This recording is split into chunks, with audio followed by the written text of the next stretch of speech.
Hey kids, welcome to another episode of Bedtime Stories with Uncle Joe. Tonight, we're reading a special story, an Italian tale, offered by my cousin, and it's called Mrs. Poggi's Holiday by Saul Lambert. It's a dedication. This is for Tanny and Kate.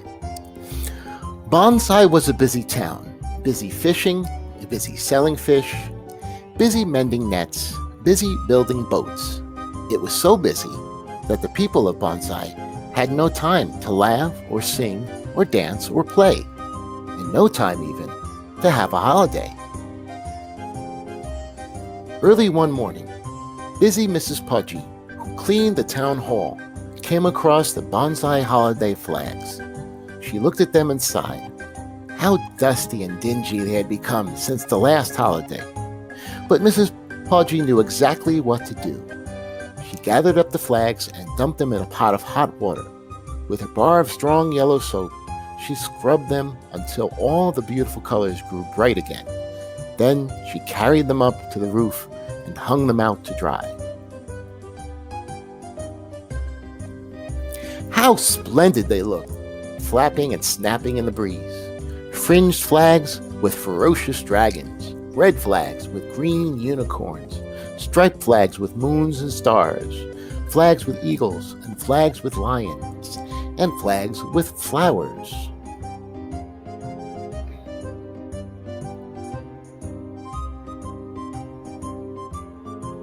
That morning, when Guido the baker opened the shutters of his shop, he saw all the flags flying. "Macha fa!" he cried. "It's a holiday, and I didn't even know it." "Ivo," he shouted to his small son, "out of bed, out with the floor, out with the sugar. Don't you know today is a holiday?" Guido and Ivo set to work baking dozens of bonsai holiday cakes. Then they made a huge cake shaped like a fishing boat and put it in the window of the shop. And on it, Ivo wrote with icing, "Today is a holiday all day."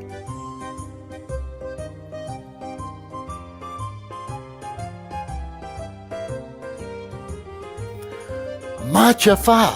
cried Fiorello the flower man when he passed the baker's window. "A holiday? What holiday?" "Look," said Guido, and he pointed to the holiday flags. Fiorello looked. "Why, of course it's a holiday," he said, and he ran home to pile more flowers on his cart, a mountain of flowers with yellow and orange and pink and red. His cart was piled so high that he could not see where he was going. Crash! He smashed into the cart of Tony, the ice cream man. "Macha fa!" cried Tony. "Why don't you watch where you're going? And where are you going with all those flowers?" "Look," said Fiorello, and he pointed to the holiday flags. "A holiday! It's a holiday!" cried Tony, and he began to jump up and down with excitement. "A holiday for Tony!" he sang. "Spumoni, tortoni!" "Macha fa, Tony," said Giulio the pizza man, who was twirling a piece of dough high above his head. "Why all the jumping? Do you have grasshoppers in your socks?" "Look," said Tony, pointing to the holiday flags. Giulio looked. Splat! Down came the dough on top of his head. "Why, of course it's a holiday," he mumbled, down under the dough.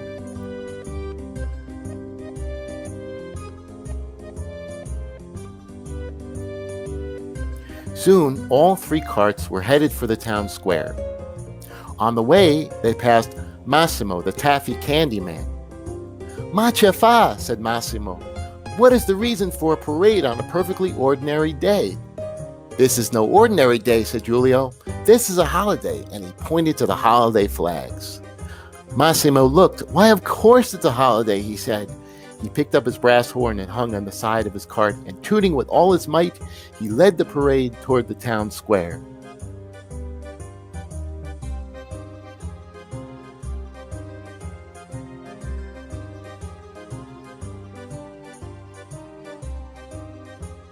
When the children of Bonsai heard the horn, they joined the parade. When the dogs of Bonsai saw the children, they joined the parade. Men with baskets of fish and women with baskets of washing joined the parade. Soon the town square was jammed with carts and donkeys and women and children and cats and dogs and goats and geese, all jumbling, bumbling, and stumbling over each other. Macha fa, said the mayor, sticking his head out a window of the town hall. What is going on here? Happy holidays, Senor Mayor, shouted the people. Holiday? What holiday? Asked the mayor. Look, the holiday flags, and everyone pointed to the roof of the town hall. Why, of course it's a holiday, murmured the mayor. How could I have forgotten? I hereby decree that no one in Bonsai will work today, he proclaimed, and everyone will fly their holiday flags.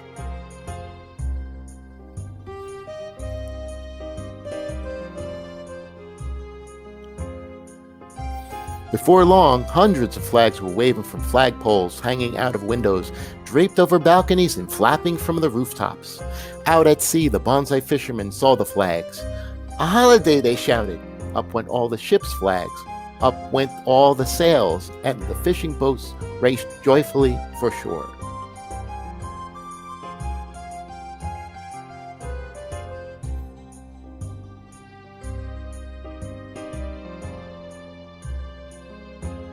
The mayor rushed home for his band leader's uniform.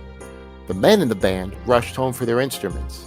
And soon the piccolo was tweedledee-deeing, and the trumpet was pa-pa-pa-paying, and the tuba was umpying all over the bonsai holiday songs. The square was filled with people singing and dancing and eating and laughing.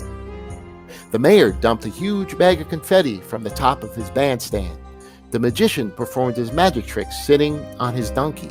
The puppet man put on a wonderful show, and confetti fell over everything.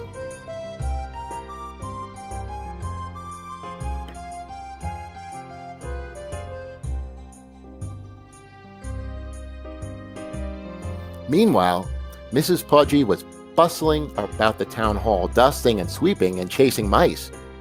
Suddenly, she remembered the flags drying on the roof. Up to the roof she climbed, and there, dancing in the wind, were all the sparkling, splendid flags. Benissimo, said Mrs. Poggi. This is how holiday flags should always look. And she started to take them down.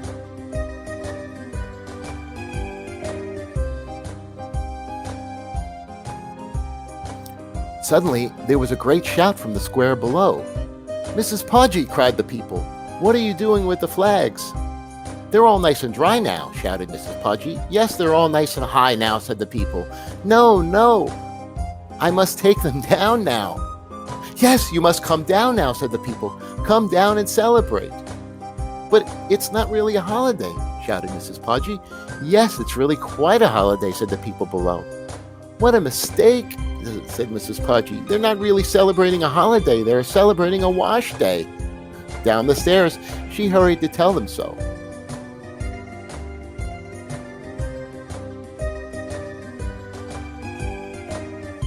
Here is Mrs. Poggi, shouted the people. Poof! A thick shower of confetti covered her from head to foot.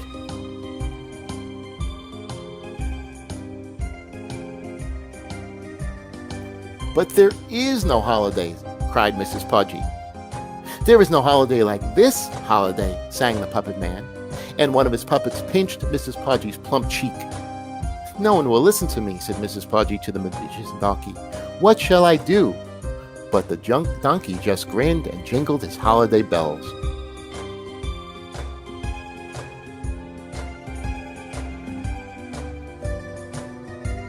So right then and there, Mrs. Poggi decided that there was only one thing to do.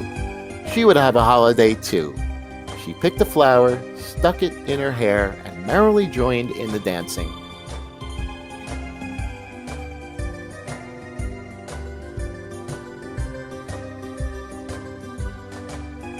What a splendid holiday it was, and it's been celebrated ever since. Nobody knows why, except Mrs. Poggi, and she'll never tell.